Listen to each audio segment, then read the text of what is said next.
Guys. Hello guys. तो फिर आज हम देखने वाले हैं कि cloud computing second chapter, elastic compute cloud means EC2। अभी देखिए EC2 होता क्या है एक्चुअली, और इस पे हमको डिफरेंट टाइप्स ऑफ प्रैक्टिकल ही करना है। तो इलास्टिक कंप्यूट क्लाउड मतलब ऐसा एक, हम उसका एक नाम रहता है, अल्टरनेटिव नेम, जिसको हम इंस्टेंस भी बोल सकते हैं। और EC2 मतलब सब चीज़ों का कंबाइन बन के एक सिस्टम, ऐसा सिस्टम बनता है, ऐसा स्टोरेज डिवाइस बनता है जिसमें हम डेटा स्टोर कर सकते हैं by using internet, by using network. अभी EC2 होता क्या है? तो EC2 is a computing capacity that is scalable in the AWS। मतलब कंप्यूटिंग कैपेसिटी, जैसे कि कंप्यूटिंग कैपेसिटी मतलब नेटवर्क हो गया, ईमेल हो गया, स्टोरेज हो गए, सर्वर हो गए, तो ये जो है सब डेटा उस पर कंप्यूटिंग कैपेसिटी, और हम स्केलेबल है मतलब उसको घटा भी सकते हैं और बढ़ा भी सकते हैं। जैसे हम मॉडिफाई कर सकते हैं, जैसे कि हमको उसको स्टोरेज 4 GB देना है कि 8 GB रहना है, रैम और रोम देना है, वो कितने हम पर डिसाइड करता है। तो हम ऐसा एक सिस्टम बना सकते हैं जिसको हम EC2 बोलते हैं। EC2 provide secure and resizable computing capacity in the cloud, क्योंकि वो एक सिक्योर सिस्टम रहता है और रिसाइजेबल है, जिसको घटा सकते हैं, बढ़ा सकते हैं। और we can say it as instance in AWS infrastructure. हम EC2 को ही इंस्टेंस बोल सकते हैं। So EC2 enable on-demand and scalable computing capacity in the AWS cloud. It is also known as a instance, and it is one of the part of the AWS ecosystem. अभी उसके बाद EC2 के components रहते हैं, अलग अलग से EC2 के कंपोनेंट्स रहते हैं। तो सबसे पहले क्या रहता है? एक इंस्टेंस मतलब खुद EC2, मतलब virtual server hosted in cloud can be customized to run different operating system। एक ऐसा virtual system जो हमको एज ए फिजिकली नहीं मिलेगा, हमको एक virtual सर्वर मिलेगा, एक ऐसा सिस्टम मिलेगा जहाँ पर हम ऑपरेटिंग सिस्टम ऐसा मिलेगा जैसा जहाँ पर हम डेटा स्टोर कर सकते हैं by using cloud, by using networking. ठीक है। सेकंड जो पार्ट रहता है उसका, Amazon मशीन इमेज मतलब AMI, जिसको हम प्रैक्टिकल करना है। तो AMI क्या है? जैसे कि हमारा Windows 11 है, Windows 10 है, Windows 7 है, लिनक्स है, उबंटू है, fedora. So different types of operating system हो गए।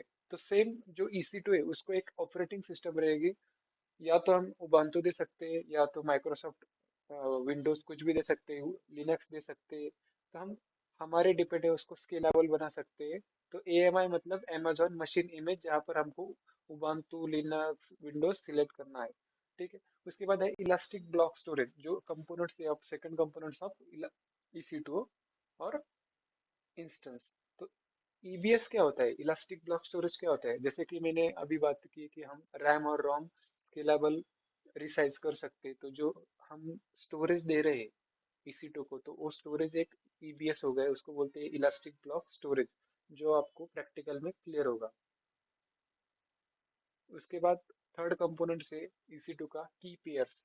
अभी देखिए कोई भी सिस्टम, जैसे कि हमारा मोबाइल है, उसको हम पासवर्ड देते हैं लॉगिन की, जैसे कि कुछ भी की रखते हैं, फोन पे, गूगल पे, उस पे भी अलग अलग से हमारा पासवर्ड रहता है। तो ये क्यों होता है? क्योंकि हमको सिक्योरिटी मस्ट है।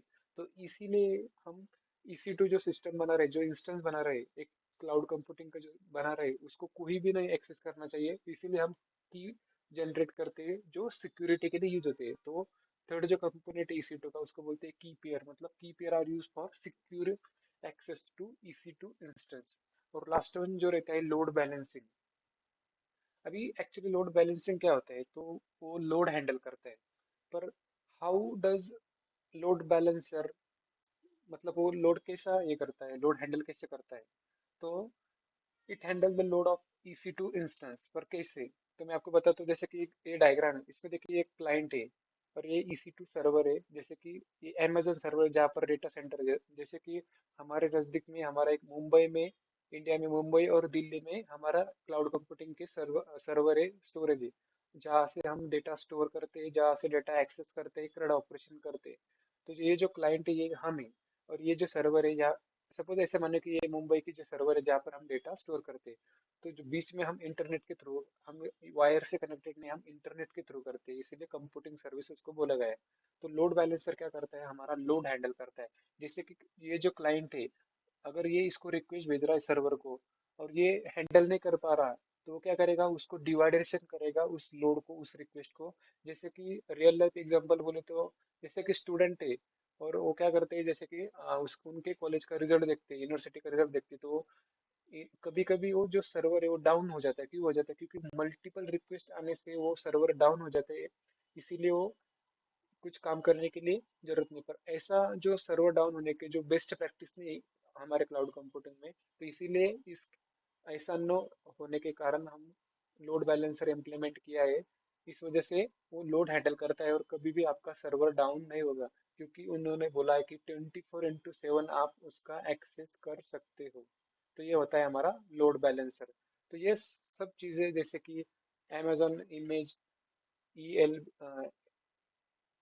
Elastic load balancer, elastic block store, की पेयर, लोड बैलेंसिंग, ये हमारे EC2 के कंपोनेंट्स हैं।